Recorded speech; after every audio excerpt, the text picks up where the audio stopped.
सृष्टि बचपन से ही दिखने में सुंदर नहीं थी, लेकिन अमीर बाप की बेटी सृष्टि पर उसकी माँ जान छिड़कती। मेरी बेटी कितनी प्यारी है, भगवान सबको सृष्टि जैसी बेटी दे। सृष्टि धीरे धीरे बड़ी होती है। एक दिन सृष्टि की सहेली कहती है, तू दिखने में कितनी अजीब सी है, लेकिन मैं जानती हूँ हम सब में सबसे अच्छी शादी तो तेरी ही होगी। तेरे पापा अमीर जो हैं। और बता नहीं सकते यार, दहेज तो हर कोई देता है, ये क्या ज्यादा ले जाएगी अपने पति के लिए? अरे बड़े शहर में कोठी है इसके पापा की। अरे पापा की है ना, कौन सी इसकी है? इसकी होती तब तो कोई भी लड़का इससे शादी कर लेता। अरे पापा की मतलब पापा की है तो मेरी ही है ना? किसने कहा? अब तेरी तो तब होगी ना जब तेरा भाई ना हो। वैसे भी शादी के बाद सारी प्रॉपर्टी भाई के नाम होती है। सृष्टि समझ जाती है कि उसे किसी भी हालत में माँ बाप की सारी प्रॉपर्टी को अपने नाम करना है, लेकिन कैसे? एक दिन सृष्टि का भाई शीनू कहता है, बहन क्या कर रही है? तुझसे एक बात करनी है। अरे हाँ करना, मैं तो तेरी बहन हूँ। बहन मेरी लाइफ में ना एक लड़की है, बहुत अच्छी है। मैं सोच रहा हूँ माँ और पापा से बात करूँ शादी के लिए। सृष्टि को समझ में आ जाता है कि भाई की शादी होते ही भाभी उसे एक दिन भी घर में बर्दाश्त नहीं करेगी। क्या बात है भाई, बताना कौन है वो? यार वो बहुत अच्छी लड़की है, पढ़ी लिखी है, मेरे साथ जॉब भी करती है। बस एक प्रॉब्लम है। प्रॉब्लम? क्या प्रॉब्लम है भाई? यार वो शादीशुदा है, लेकिन उसके पति ने उसे सिर्फ इसलिए छोड़ दिया क्योंकि उसके माँ बाप दहेज नहीं दे पाए। सृष्टि ये सुनकर न जाने क्यों खुश हो जाती है। अरे भाई तो क्या हुआ, लड़की तुझे तो पसंद है ना? शीनू को लगता है कि बहन उसे समझ रही है। वो इस बात से अनजान होता है कि उसकी बहन की मंशा पूरा घर हड़पने की है। सृष्टि अपनी माँ से कहती है, मम्मी मुझे तो बहुत चिंता है, पता है शीनू क्या कर रहा है? अरे क्या कर रहा है, वो तो काम पर जाता है और वापस घर आता है।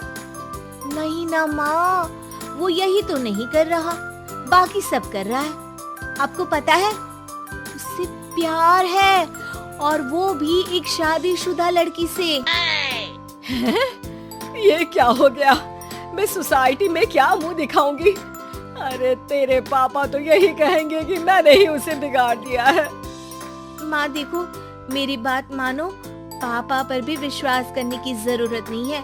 अब आप ही बताओ, पापा इतनी देर घर के बाहर रहते हैं क्यों? बोलो। अरे बेटा वो तो नौकरी करते हैं ना। तू बहुत भोली है माँ, पापा का ऑफिस तो 7 बजे खत्म हो जाता है, लेकिन देखो कितनी देर से आते हैं। अरे नहीं बेटा, ऐसी कोई बात नहीं है। सृष्टि माँ को एक औरत से बात करते पिता की फोटो दिखाती है। देखो माँ कैसे हैं पापा, मैं ना कहती थी कि पापा सही नहीं है।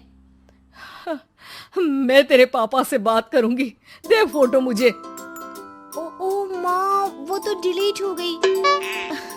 लेकिन चल, तूने तो देख लिया ना, पापा से बाद में बात कर लेना। और हाँ, मेरा नाम बिल्कुल मत लेना। हाँ माँ। अब क्या था, सृष्टि के माँ और पिता के बीच झगड़ा होना शुरू हो जाता है। सृष्टि के मन में क्या चल रहा था कोई नहीं जानता था। एक दिन, माँ सृष्टि के लिए एक लड़का देखा है, वो लोग शाम को उसे देखने आने वाले हैं। और हाँ माँ, एक खुशखबरी, मैं और पापा मिलकर एक नया बिजनेस ट्राई कर रहे हैं।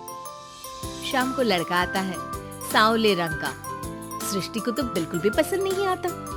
लड़की की माँ कहती है, लड़की का चेहरा तो कोई खास नहीं, लेकिन अगर मेरे बेटे को आप लोग सेटल कर दें तो मैं उसकी शादी आपकी बेटी से करवा दूं। सृष्टि को लड़का बिल्कुल पसंद नहीं था। उसे भाई पर गुस्सा आ जाता है। लड़के वालों के जाने के बाद कहती है, माँ देखा शीनू मेरे लिए कैसा लड़का लेकर आया, न दिखाने लायक न सुनने लायक, सेटल भी नहीं, वो भी हम करे। अरे माँ मैं जानती हूँ ये मेरी शादी किसी भी घर में क्यों करवाना चाहता है? अरे कैसी बात कर रही है बहन, तूने तो देखा ना, लड़के को मैंने ही मना कर दिया तुझसे शादी के लिए। जिसने लड़का बताया था उसने उसकी बहुत तारीफ की थी। बात आई गई हो जाती है, लेकिन सृष्टि का मन शांत नहीं होता। क्या करूं, कुछ समझ में नहीं आ रहा। मेरी शादी हो गई तो ये लोग पूरी प्रॉपर्टी शीनू के नाम कर देंगे। मेरे हाथ तो कुछ लगेगा ही नहीं। तभी सृष्टि को आइडिया आता है। वो किसी वकील को फोन करती है। जी देखिए, अगर आपके मम्मी पापा का तलाक हो जाता है तो आपके पिता की आधी प्रॉपर्टी आपकी माँ के नाम हो जाएगी, फिर उसे वो किसी को भी दे सकती है। सृष्टि अब माँ को बेटे के खिलाफ भरती है। माँ, शीनू पर नजर रखा करो। वो जिस लड़की के प्यार में है ना, वो शादीशुदा है। यहाँ आएगी, सारा पैसा, रुपया, जमीन, जायदाद सब हड़प लेगी। पापा का भी हाल तुमसे छुपा नहीं है। ऐसा ना हो कि मैं और आप एक दिन सड़क पर भीख मांगे। हे भगवान, मैं तो जीते जी मर जाऊंगी अगर ऐसा हो गया तो। ऐसा हो गया नहीं माँ, ऐसा ही होगा। अभी समय है, आगे का सोच लो। मैं तो कहती हूँ पापा से आधी प्रॉपर्टी लेकर अलग हो जाओ। पापा की आधी प्रॉपर्टी भी हम लोगों को अगर मिल जाती है ना, तो अगले 7 जन्म सफल समझो। बेचारी माँ बेटी के कहने पर पति से तलाक लेकर अलग हो जाती है। सृष्टि अब पैसों से गाड़ी और अपने दूसरे महंगे शौक पूरे करने लगी। उसके दोस्त भी उसके पैसे इस्तेमाल करते। सृष्टि, कल तुम कहाँ थी? मैं सारा दिन घर पर अकेली थी। तो मैं क्या करूं? मैंने ठेका तो नहीं लिया है ना तुम्हें संभालने का।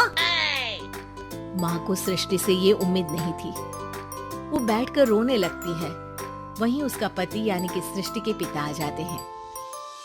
मैं जानता था कि तुम्हारा यही हाल होगा, तो आपने मुझे रोका क्यों नहीं? मैं रोकता तो तुम रुकती क्या?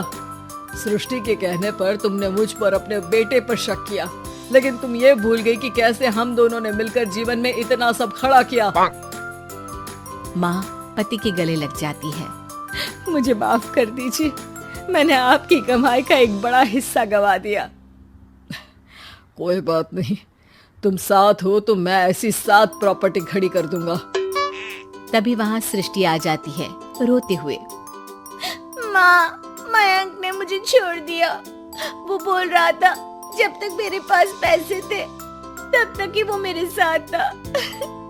पापा, माँ, मुझे माफ कर दीजिए।